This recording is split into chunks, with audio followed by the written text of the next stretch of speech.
make some pumpkin truffles. We're also doing a little pumpkin butter, and that's going to go into the truffles. So, does anyone like pumpkin? Yeah. It's usually, yeah? Pumpkin pie? Yeah. Yes, that's my favorite pie. I love pumpkin pie.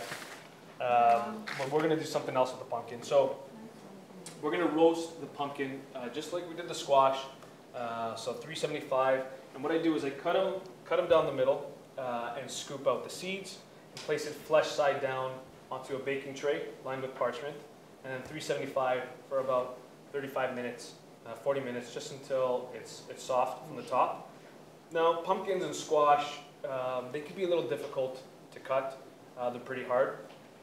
So a little trick that we learned to make it a little easier to cut is if you poke it with a fork, you can soften it up in the microwave. And I would do it about a minute at a time, just until it's soft enough for you to cut through. And then, it makes it a little bit easier, and you can roast it in the oven. So we have this. This is our pumpkin, beautiful yellow pumpkin. And we're going to make our pumpkin butter. So we're going to add that. What's a small sugar pumpkin? That is a small sugar pumpkin.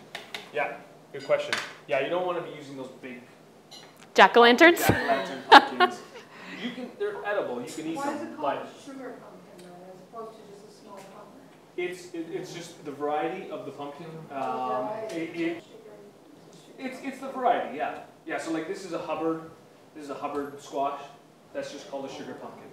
The bigger the pumpkin, the same goes with squash. The bigger it is, the less sweet it tends to be.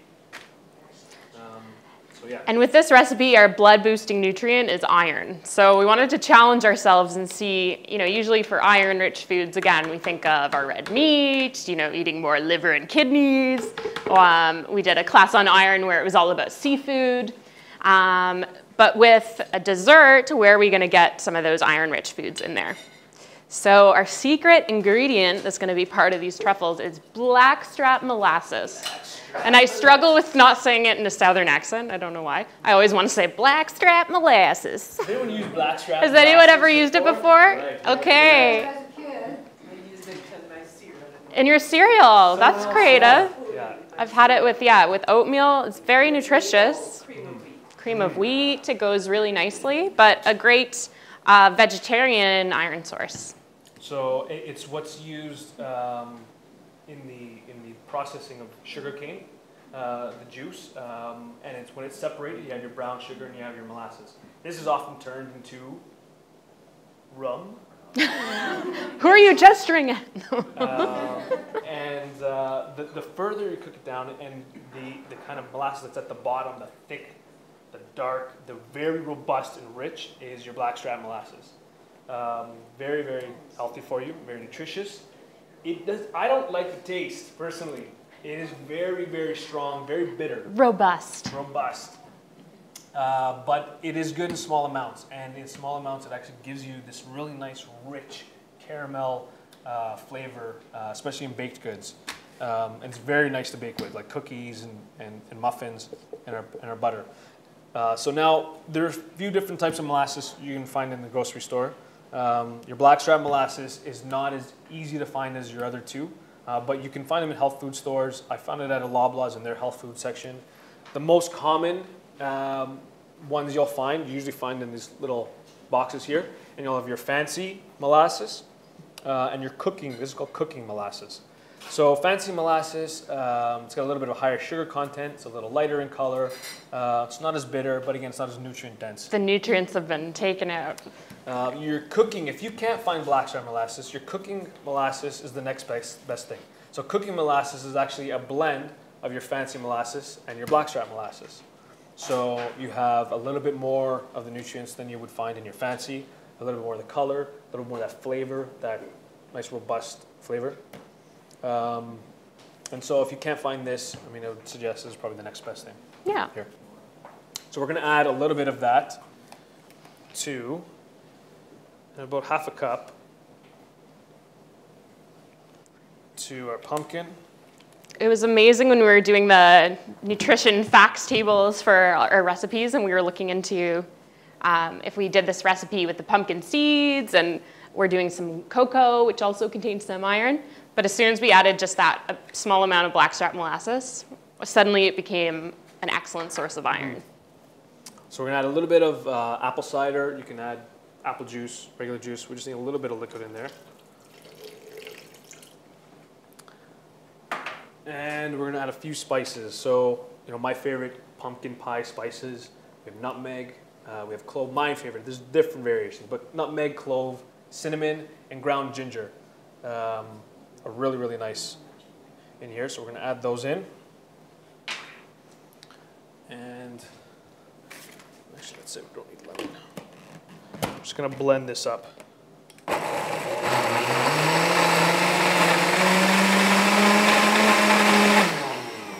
Now blend it just till it becomes nice and smooth. So you can blend it a little longer. And you can see how dark it is. It's almost like a pumpkin pie color at this point. Now this is actually going to go into a pot, and it's going to cook down for about another 20-30 minutes. That's how you create a butter. There's no butter in it. It's just you're getting it to the point where it's thick and spreadable like a butter or a jam. And it's fantastic on its own as a topping for muffins, cookies, breakfast. Really nice. And then we're going to go further, and we're actually make chocolate truffles out of it. So what you would do at this point is we're using cocoa nibs. These are the cocoa nibs. Cocoa nibs are just crushed cocoa bean. So it's pretty much its rawest form. But this is 100%. So this is pretty dark chocolate stuff. This is, not that sweet. If you guys like dark chocolate, this is fantastic. I prefer going as raw as possible. So I will just add this and my pumpkin seeds in a food processor. If you want to sweeten it up a little bit, you can add, just a little regular shaved chocolate, in the 70% or something like that. But pretty much what you do is add this with your pumpkin seeds, and I've given you measurements down there, in a food processor, and just let it go. I'm not going to show you here because it takes a little bit of time. You might get frustrated, and if you've ever created almond butter before, hazelnut butter from scratch, we have a few of those recipes as well. It works. It doesn't look like it's going to work, but trust me, it works. The oils from the cocoa and the oils from the seeds, or if you were to add like hazelnuts or something like that, will come out and it'll soften it up until it's creamy. It basically sounds like you've thrown marbles into a blender for the first 5 minutes or so, until those oils are released and it starts to, break down a little bit. So warn your family members. And so what you're going to do is when it gets nice and creamy, you can go ahead and add a scoop, what did I say, about half a cup of the apple butter in there? I don't even remember my recipe. Scoop. 1 cup of the pumpkin butter, yes, the pumpkin butter in there. And then you can set it in the fridge, and pretty much what it'll look like.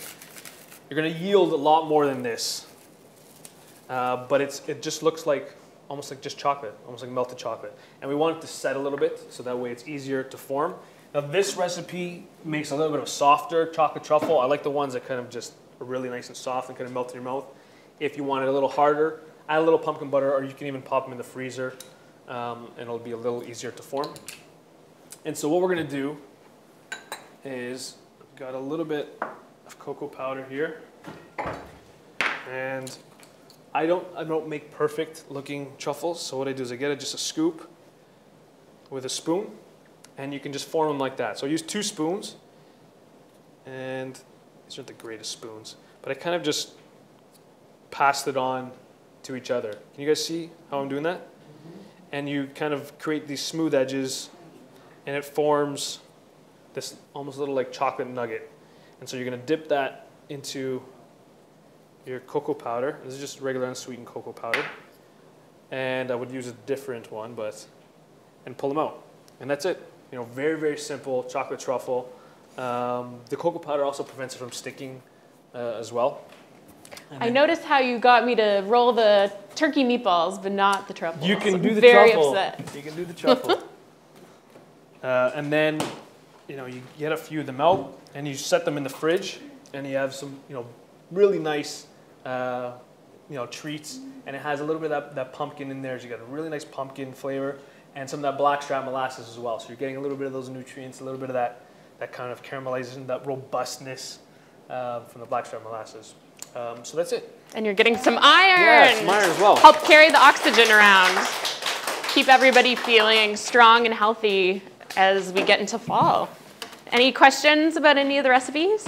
Is everybody excited to try them? Yeah. Awesome.